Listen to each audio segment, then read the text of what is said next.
अनंत सिंह, जी हाँ, मोकामा के अनंत सिंह यानी कि छोटे सरकार के नाम से बहुत पॉपुलर है। अनंत सिंह बाहुबली हैं और एक तरीके से कहे राजनेताओं में दिग्गज राजनेता हैं ये। अब वजह क्या है ये सबको पता है, लेकिन ये जो बाहुबली दिग्गज हैं, क्या आने वाले दिनों में इनको बहुत ही जबरदस्त चुनौती मिलने वाली है? क्या इनका जो राजनीतिक भविष्य है वो डगमगा रहा है? क्योंकि जिस तरीके से इनको चुनौती मिलने वाली है, वो चुनौती जनसुराज पार्टी देने वाली है, प्रशांत किशोर देने वाले हैं। और आंकड़ों की बाजीगरी करने में माहिर प्रशांत किशोर ये दावा कर रहे हैं कि इस बार मोकामा से बाहुबलियों का वर्चस्व खत्म हो जाएगा। तो इस दावे में कितना दम है? और जिस तरीके से अनंत सिंह की जो करीबी है वो जेडीयू से बढ़ रही है, जेडीयू के आला नेताओं के साथ बढ़ रही है, यहाँ तक कि नीतीश कुमार के साथ बढ़ रही है, उससे ये भी लगने लगा है कि हो सकता है कि आने वाले दिनों में जिस तरीके का दावा करते रहे छोटे सरकार कि उन्हें टिकट मिलने जा रहा है मोकामा से, तो क्या होगा उस विधानसभा चुनाव में जो आगे के 2 से 3 महीने में होने वाला है? क्या इस बार अनंत सिंह का वर्चस्व खत्म हो जाएगा या फिर एक बार फिर मोकामा पर अनंत सिंह फिर से विधायक बनेंगे, फिर से छोटे सरकार से बड़े सरकार बनने की कोशिश करेंगे? तो ये तमाम जानकारी आपको आज के इस वीडियो में मिलने वाली है, तो इस वीडियो को आखिर तक जरूर देखिएगा। नमस्कार, मैं हूं डॉक्टर सुरजीत सिंह और आप देख रहे हैं यंग भारत न्यूज। अगर आपने अभी तक इसे सब्सक्राइब नहीं किया है तो सब्सक्राइब कर लीजिए और अगर आपको ये वीडियो अच्छा लगे तो लाइक कीजिए, शेयर कीजिए और कमेंट जरूर कीजिए। तो जिस तरीके से छोटे सरकार अपने राजनीतिक धरातल को और मजबूत करने में जुटे हुए हैं मोकामा से, क्योंकि मोकामा ही उनका राजनीतिक क्षेत्र है जहां पर उनके बड़े भाई दिलीप सिंह की बात कर लें तो उन्होंने भी अपना वर्चस्व कायम किया था। उसके बाद वो खुद अनंत सिंह, अगर बात करें इनके राजनीतिक इतिहास की बात करें तो 2000 से लेकर के 2005 से कह लें इनफैक्ट कि 2005 से लेकर के 2020 तक 5 बार लगातार वो विधायक रहे। अब 5 बार विधायक रहना कोई छोटी बात नहीं है। उससे यह समझ में आ जाता है कि मोकामा में किस कदर छोटे सरकार का जनाधार बना हुआ है।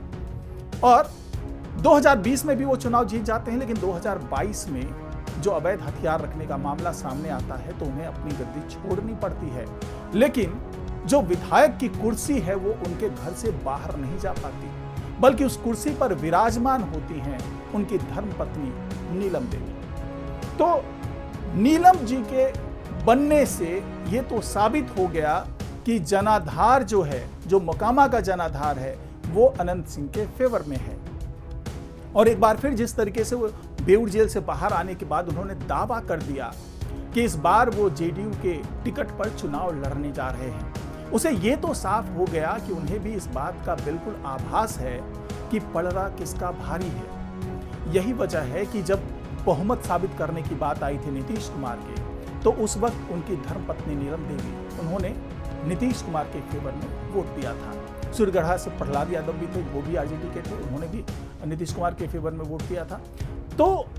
कुल मिलाकर के ये बात समझ में आ गई थी कि इनका झुकाव, अनंत सिंह का झुकाव नीतीश कुमार के तरफ हो रहा है, क्योंकि पहले भी ये नीतीश कुमार के साथ रह चुके हैं, जेडीयू से चुन करके विधायक बन चुके हैं, बाद में निर्दलीय के तौर पर चुनाव लड़े, उसके बाद वो आरजेडी के टिकट पे चुनाव लड़े, जो उनकी धर्मपत्नी वो आरजेडी की विधायक है। और लेकिन जब पाला बदलने की बात आई तो उन्होंने नीतीश कुमार के फेवर में वोट दे दिया, आरजेडी से बगावत कर दी। तो इस बगावत का इनाम भी चाहते हैं अनंत सिंह कि आड़े वक्त पे हमने आपको मदद की, तो अब वक्त आपका है कि आप हमें मदद करें और मोकामा से सीट हमारा कंफर्म करें।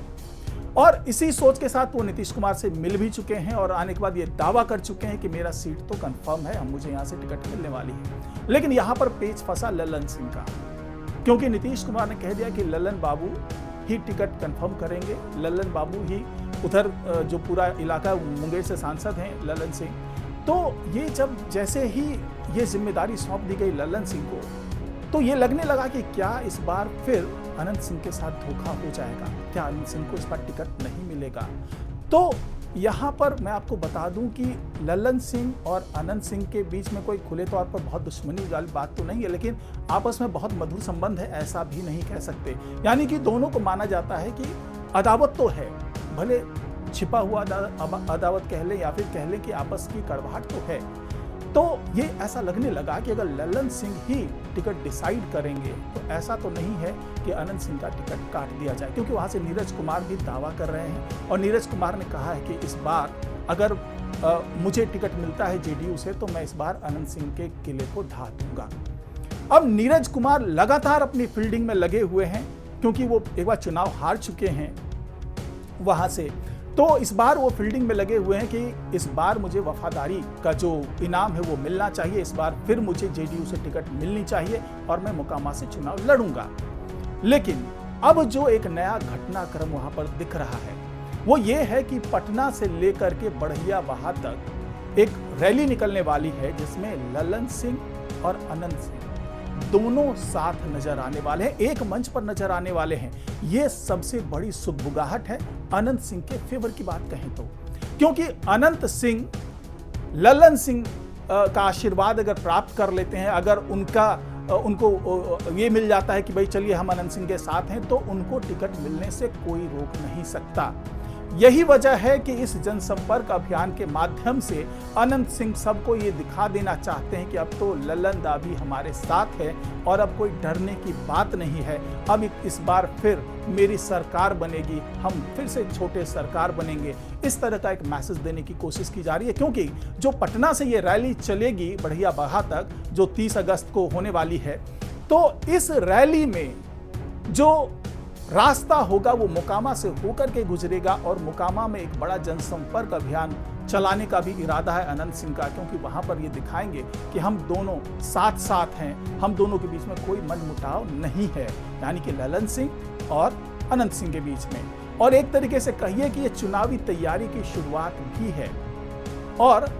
अनंत सिंह ये मानकर बैठे हैं कि अगर ललन सिंह साथ हैं, जो दूसरे धड़े हैं वो सब साथ हो गए, हमारे जेडीयू का आशीर्वाद मिल गया, नीतीश कुमार का आशीर्वाद मिल गया, तो मुझे इस बार फिर मोकामा से चुनाव जीतने से कोई नहीं रोक सकता, क्योंकि मोकामा जो पूरा सीट है वो भूमिहारों का गढ़ माना जाता है।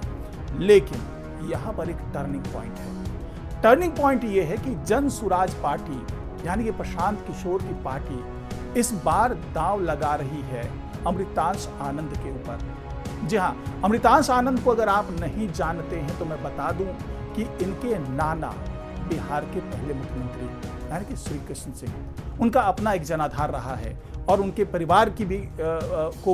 एक विरासत के तौर पर वो जनाधार मिलेगा, ऐसी उम्मीद जता रहे हैं। और इसके अलावा इनके जो पिता थे